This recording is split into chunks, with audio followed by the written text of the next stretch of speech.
지금 한국 기독교는 구약 지후 이후 코로나에 감염돼 이성이 마비된 상태입니다. 예수가 중개한 하나님과 인간 사이의 신약, 즉 사랑의 계약으로 돌아가야 해요. 편협한 유대인의 종족신을 지금 대한민국 사람들이 자기 신으로 모실 이유가 없습니다. 예수가 그러라고 한 적도 없고요. 17일 서울 동숭동 출판사 통나무 사옥에서 만난 철학자 도올 김용옥 72의 비판은 신랄했다. 한국 기독교계가 교인을 우다오하고 있다는 게 그의 지적이었다. 도올에 따르면 그건 신약 성경, 즉 복음서를 제대로 읽은 목회자가 드물기 때문이다. 성서를 도외시한 채 교조화한 조직 신앙에만 매몰돼 예수의 사상과 실천 가운데 일부 파편만 남은 설교를 목사끼리 서로 복제만 하는 게 지금 한국 기독교의 남루한 형편이라고 꾸짖었다. 도올은 원래 신학자를 꿈꿨다. 1967년 서울 수유리 한국신학대에 수석 입학했다. 최근 그는 나는 예수입니다를 펴냈다. 지금껏 교회가 강조해온 예수의 죽음과 부활이 아닌 실제 예수의 삶과 진면목을 복원하고자 시도한 전기다. 책에서 그는 예수가 베들레헴, 다윗의 고향, 이 아닌 갈릴리 태생이라는 사실 등 후세 교회가 덧칠한 예수의 신성, 셴싱을 걷어내며 그 증거들을 제시한다.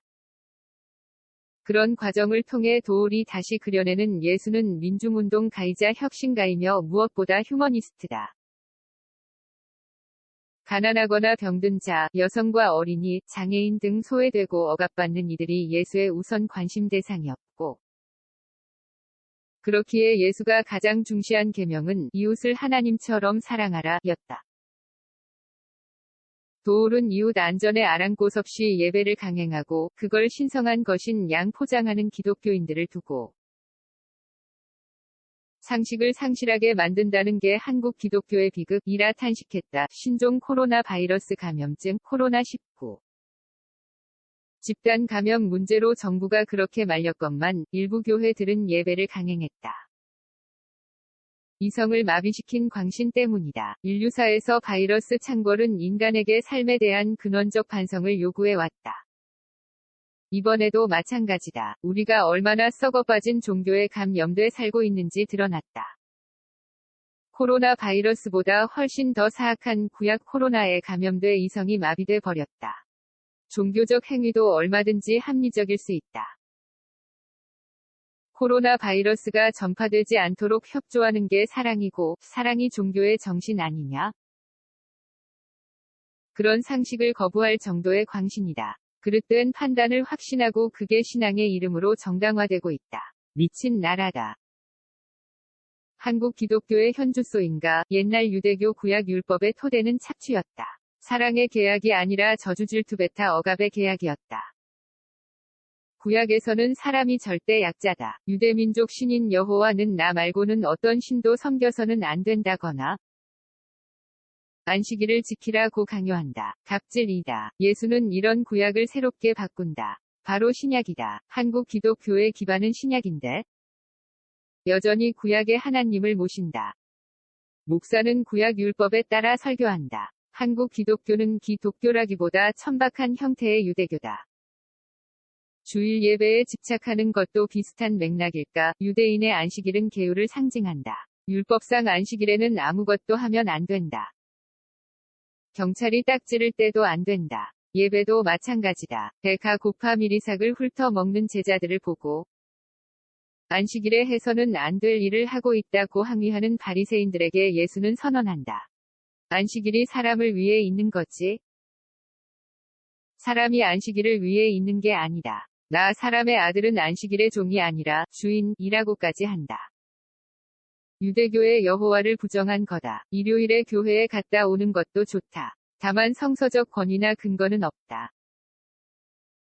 교회 내부의 합의일 뿐이다. 코로나19 시대라면 가령 북한산에 가서 예배하는 것도 괜찮다. 믿으면 구원된다는 논리를 내세운다. 예수는 자기를 믿으라 한 적이 없다. 기적을 행한 뒤 너의 믿음이 너를 구원했다 고 한다. 그때의 믿음이란 내적인 거다. 자기의 잠재력, 인간 안에 있는 하나님의 권능을 믿으라는 뜻이다. 그러나 바울이 교회를 세우고 기독교를 만들면서 예수가 메시아 그리스도이자 부활자이자 하나님의 아들임을 믿으라는 식으로 바뀌었고, 성 아우구스티누스가 교회를 통하지 않고는 인간의 구원이 없다고 한 뒤 교회가 우상화됐다. 믿음이 맹신으로 난센스로 변질된 셈이다. 한국 교회는 특히 권위적이란 지적이 있다. 예수에게 하늘과 땅은 하나다. 둘이 아니다. 하지만 로마 가톨릭이 우리에게 전한 기독교는 하늘과 땅을 완전히 분리한다. 이탈리아 예수회 선교사 마테오 리치 같은 이는 하늘은 땅과 섞일 수 없다. 인간이 도달하지 못하는 게 하늘이고 인간은 하나님에게 복속돼야 하는 존재라고 가르쳤다. 예수가 말하지 않은 그런 구약적 질서가 한국에서 계속 널리 퍼진 것이다. 교회로서는 권위를 내세워야 구원이라는 명목 하에 사람을 복종시킬 수 있다. 새로운 종교 운동이 태동해야 한다. 본보와 인터뷰 중인 도올 김용옥 배우한 기자. 한국 기독교에는 토착적인 신앙적 요소가 많다는 질문에 도올은 잠시 망설였다. 그러더니 빨갱이 문화와 관계가 있다는 게 비극이라고 했다.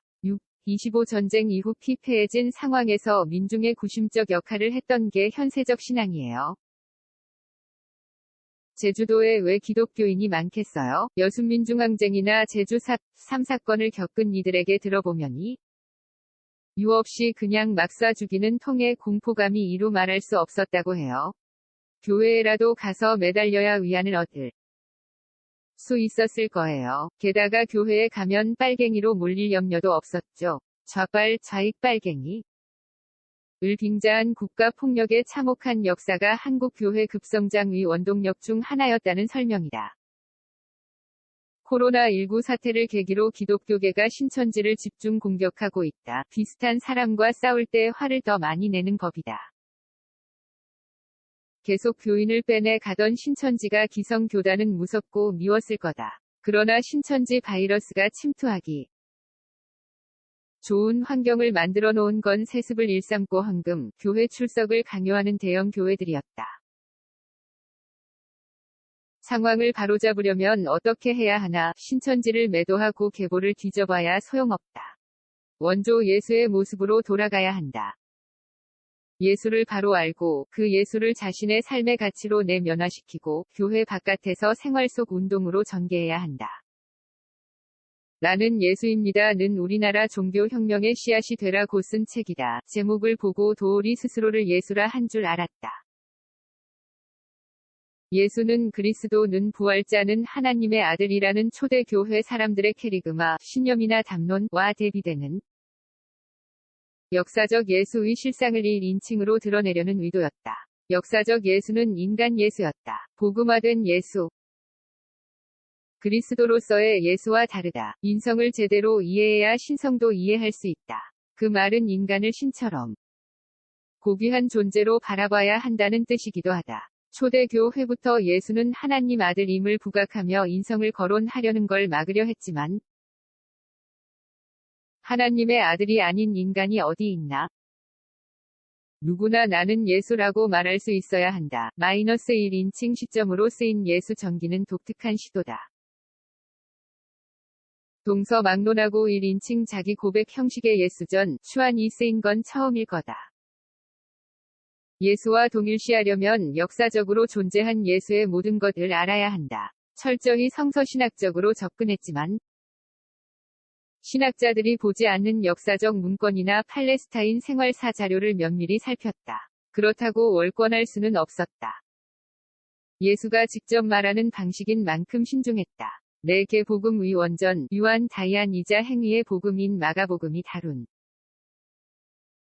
살아있는 예수의 모습과 행동을 그대로 정직하게 전하려 했었다. 예수는 어떤 사람이었나? 무엇보다 유대인이라 단정할 수 없다. 예수는 갈릴리 사람이다. 예루살렘 성전의 권위를 인정하지 않았다. 그래서 유대민족주의, 시오니즘, 적열망에 사로잡힌 적도 없다. 그에게 여호와는 유대인의 종족신일 뿐이었다. 갈릴리 민중의 고통은 오히려 선택과 경배를 강요하는 배타적인 유일신 여호와로부터 오는 거였다. 예수는 본질적 혁명을 꾀한 천국운동가였다. 천국이라는 게 나라 개념이 아니다. 히라버 바실레이아에는 질서라는 의미도 있다. 억압하고 죽이고 미워하고 착취하는 인간의 질서 대신 하나님의 질서를 이 땅에 구현한다는 게 천국운동의 목표였다. 지금 우리에게 역사적 예수가 갖는 의미는 메타노이아, 즉 생각의 변화다. 새로운 세상이 오려면 인간의 생각이 바뀌어야 한다. 회개는 잘못된 번역이다. 예수는 인간을 죄인으로 보지 않았다. 사랑스러운 존재로 여겼다. 아이와 여자에게 보인 당시로서는 혁명적 태도 역시 그런 인간관에서 비롯됐다. 반면 멀쩡한 사람을 병자로 만든 뒤 약을 주는 게 지금의 기독교다.